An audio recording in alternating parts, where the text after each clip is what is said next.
வணக்கம். யாழ்சிரியின் இரவு நேர பிரதான செய்திகளோடு இணைந்து கொள்ளும் நான் அந்தோணி பிள்ளை கிரேசியன். முதலில் தலைப்புச் செய்திகள்.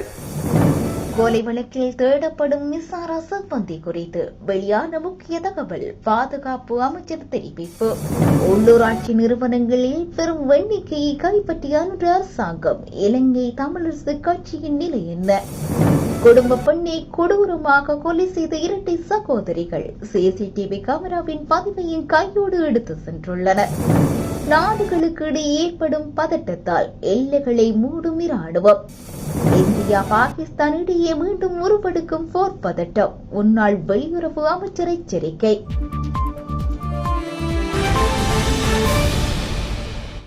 தொடர்வது விரிவான செய்திகள். பொதுமக்கள் பாதுகாப்பு அமைச்சர் ஆனந்த விஜயபால பாதாள உலக குழு தலைவரான கனமில்ல சஞ்சீவ கொலை வழக்கில் தொடர்புடைய சந்தேக நபரான இசாரா செவ்வந்தி இலங்கையிலிருந்து தப்பி செல்லவில்லை என்று உறுதிப்படுத்தியுள்ளார். செவ்வாய்க்கிழமை நடைபெற்ற தொலைக்காட்சி நேர்காணல் ஒன்றில் அமைச்சர் ஆனந்த விஜயபால இதுவரை சேகரிக்கப்பட்ட தகவல்கள் இசாரா செவ்வந்தி நாட்டை விட்டு வெளியேறிவிட்டார் என்பதை வெளிப்படுத்தவில்லை என்று தெரிவித்தார். இந்த கொலை தொடர்பான உத்தியோகபூர்வ விசாரணைகளை குற்றப்புலனாய்வு திணைக்களம் மேற்கொண்டு வருவதாகவும், இசாரா செவ்வந்தி தொடர்பான தகவல்கள் ஏற்கனவே கைது செய்யப்பட்ட மற்ற சந்தேக நபரிடமிருந்து பெறப்பட்டுள்ளதாகவும் அவர் குறிப்பிட்டார். இந்த ஆண்டு பிப்ரவரி மாதம் கொழும்பு நீதிமன்ற வளாகத்துக்குள் கனேமுல்ல சஞ்சீவ சுட்டுக் கொல்லப்பட்ட சம்பவத்தில் துப்பாக்கியை எடுத்து சென்று துப்பாக்கிதாரியிடம் ஒப்படைத்ததாக இசாரா செவ்வந்தி தேடப்பட்டு வருகின்றார்.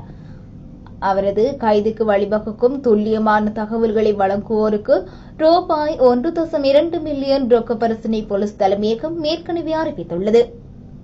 முன்னதாக இசாரா செவ்வந்தி நாட்டை விட்டு தப்பிச் சென்று விட்டதாகவும், ஒருவேளை மாலத்தீவுக்கு கூட சென்றிருக்கலாம் என்று சில அறிஞர்கள் யோகங்கள் வெளியான நிலையில் அமைச்சர் விஜயபாலவில் இந்த அறிவிப்பு அவர் இலங்கைக்குள்ளே இருப்பதாக உறுதியாகியுள்ளது. தனமல்வில பிரதேச சபை மற்றும் பலாங்கொடை நகர சபையை கையகப்படுத்தியதன் மூலம் தேசிய மக்கள் சக்தி நேரடியாக கைப்பற்றிய 151 நிறுவனங்கள் உட்பட மொத்தம் 200 உள்ளூராட்சி நிறுவனங்களை கைப்பற்றியுள்ளது. பெருந்தோட்டை பிரதேச சபை கையகப்படுத்தப்பட்டதன் மூலம் உள்ளூராட்சி நிறுவனங்களின் எண்ணிக்கை 27ஆக உயர்ந்துள்ளது. இலங்கை தமிழரசு கட்சி 17 உள்ளூராட்சி நிறுவனங்களின் அதிகாரத்தை பெற்றுள்ளது. அதே நேரத்தில் ஸ்ரீலங்கா பொதுஜன பெரமுன, இலங்கை தொழிலாளர் காங்கிரஸ் மற்றும் முஸ்லிம் காங்கிரஸ் ஆகிய கட்சிகள் தலா 3 உள்ளூராட்சி நிறுவனங்களின் அதிகாரத்தை பெற்றுள்ளன. இலங்கை பொதுஜன ஐக்கிய முன்னணி ஒரு உள்ளூராட்சி நிறுவனத்தின் அதிகாரத்தை பெற்றுள்ளது. ஐக்கிய தேசிய கட்சியால் எந்த நிறுவனத்தின் அதிகாரத்தையும் பெற முடியவில்லை என்பது குறிப்பிடத்தக்கது. இதற்கிடையில் சுயேட்சை குழுக்கள் உட்பட சில கட்சிகள் 12 உள்ளூராட்சி நிறுவனங்களின் அதிகாரத்தை பெற்றுள்ளன. அம்பாறை பெரிய நீலாவணி பகுதியில் கடந்த மே 30 அன்று 38 வயதுடைய குடும்ப பெண் ஒருவர் கொடூரமாக கொலை செய்யப்பட்ட வழக்கில் சந்தேகத்தின் பேரில் 2 பெண்கள் கைது செய்யப்பட்டுள்ளனர். அம்பாறை மாவட்டம் பெரிய நீலாவணி போலீஸ் பிரிவுக்குட்பட்ட விஷ்ணு கோவில் வீதியில் மே மாதம் 30ஆம் தேதி கொடூரமாக கொலை செய்யப்பட்ட 38 வயதுடைய குடும்ப பெண் ஒருவரின் படுகொலை தொடர்பில் சந்தேகத்தின் அடிப்படையில் இரட்டை சகோதரிகள் 2 கைது செய்யப்பட்டுள்ளனர். 2 பிள்ளைகளின் தாயான குறித்த பெண் தனது கழுத்து பகுதியில் பலத்த காயங்களுடன் வெட்டப்பட்டு தாக்கப்பட்ட நிலையில் சடலமாக மீட்கப்பட்டதாக ஆரம்பகட்ட விசாரணைகளில் தெரியவந்துள்ளது. இந்த சம்பவம் பொதுமக்கள் மத்தியில் பலத்த விமர்சனங்களை எழுப்பியது. இந்நிலையில் 24 நாட்களுக்கு பின்னர் அம்பாறை மாவட்ட சிரேஷ்ட போலீஸ் அத்தியட்சகரின் நேரடி கண்காணிப்பில் இயக்கும் மாவட்ட குற்றப்புலனாய்வு பிரிவு உப பரிசோதகர் ALM அசீம் தலைமையிலான குழு இந்த படுகொலை தொடர்பில் 34 வயதுடைய இரட்டையர்களான சகோதரிகளை கைது செய்துள்ளது. கைது செய்யப்பட்ட சந்தேக நபர்கள் 2 கல்முனை நீதவான் நீதிமன்றத்தில் ஆஜர்படுத்தப்பட உள்ளனர்.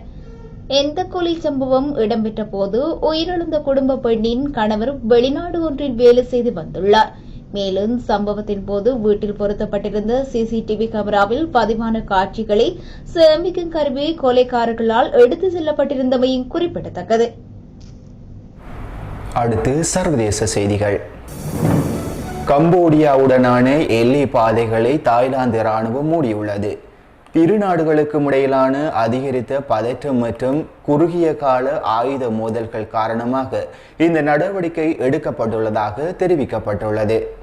சுற்றுலா பயணிகள், வர்த்தகர்கள் உள்ளிட்ட அனைத்து பயணிகளும் கம்போடியாவுக்குள் நுழைவதற்கு பயன்படுத்தும் எல்லை பாதைகளை தாய்லாந்து ராணுவம் மூடியுள்ளது. இரு நாடுகளுக்கு இடையிலான எல்லை பிரச்சினை காரணமாக பதற்றம் அதிகரித்து வரும் நிலையில் தாய்லாந்து ராணுவம் இந்த நடவடிக்கையை எடுத்துள்ளது. தாய்லாந்துக்கும் கம்போடியாவுக்கும் இடையிலான எல்லை பகுதியில் ஏற்பட்ட குறுகிய கால ஆயுத மோதல்கள் இரு நாடுகளுக்கும் இடையிலான உறவுகளில் சரிவை ஏற்படுத்தியுள்ளன. இந்த நிலையிலே தாய்லாந்து ராணுவத்தின் இந்த நடவடிக்கை குறித்த தகவல் வெளியாகியுள்ளது. இந்தியா தண்ணீர் திறந்துவிட மறுத்தால் போரில் ஈடுபட நேரிடும் என பாகிஸ்தான் முன்னாள் வெளியுறவு அமைச்சர் பூட்டோ சர்தாரி எச்சரித்துள்ளார்.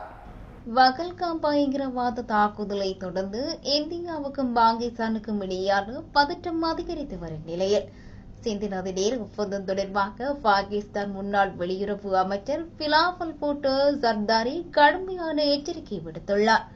இந்தியா தண்ணீர் திறந்துவிட மறுத்தால் பாகிஸ்தான் போரில் ஈடுபடும் என அவர் தெரிவித்துள்ளார்.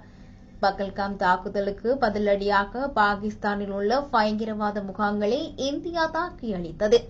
இதில் 100க்கும் மேற்பட்ட பயங்கரவாதிகள் கொல்லப்பட்டனர். இதற்கு பதிலடியாக பாகிஸ்தான் நடத்திய தாக்குதலுக்கு இந்தியா தக்க பதிலடி கொடுத்தது. 4 நாட்கள் நீடித்த இந்த மோதல் ஒரு போராக மாறும் சூழ்நிலை ஏற்பட்ட நிலையில் பேச்சுவார்த்தை மூலம் சண்டை நிறுத்தப்பட்டது. இந்த மோதலுக்கு மத்தியில் இந்தியா பாகிஸ்தானுக்கு தண்ணீர் வழங்கும் சிந்து நதி நீர் ஒப்பந்தத்தை நிறுத்தி வைத்தது. சமீபத்தில் இந்திய உள்துறை அமைச்சர் அமித்கார் சிந்து நதி நீர் ஒப்பந்தம் நீக்கப்பட்டது. இதற்கு பாகிஸ்தான் வெளியுறவுத்துறை அமைச்சகம் கண்டனம் தெரிவித்திருந்தது. இந்த நிலையில் பிலாவல் பூட்டோ இந்தியாவுக்கு 2 வழிகள் உள்ளன. ஒன்று, நியாயமாக தண்ணீரை பகிர்வது, அல்லது நாங்கள் அனைத்து ஆறுகளிலும் இருந்து தண்ணீரை திறந்து விடுவோம். நிறுத்தி வைக்கும் முடிவை இந்தியா பின்பற்றப் போவதாக மிரட்ட முடிவு செய்தார். நாங்கள் மீண்டும் போரை நடத்த வேண்டியிருக்கும். இந்தியாவும் பாகிஸ்தானும் பேச்சுவார்த்தை நடத்த மறுத்தால் பயங்கரவாதம் குறித்து ஒருங்கிணைப்பு இல்லாவிட்டால் இரு நாடுகளிலும் வன்முறை தீவிரமடையும் என்று தெரிவித்துள்ளார். யாழ்சிரியின் இரவு நேர பிரதான செய்திகள் நிறைவடைகின்றது. உடனுக்குடன் செய்திகளை அறிந்து கொள்ள யாழ்சிரி மீடியா இணையதளத்துக்கு பிரவேசியுங்கள். வணக்கம்.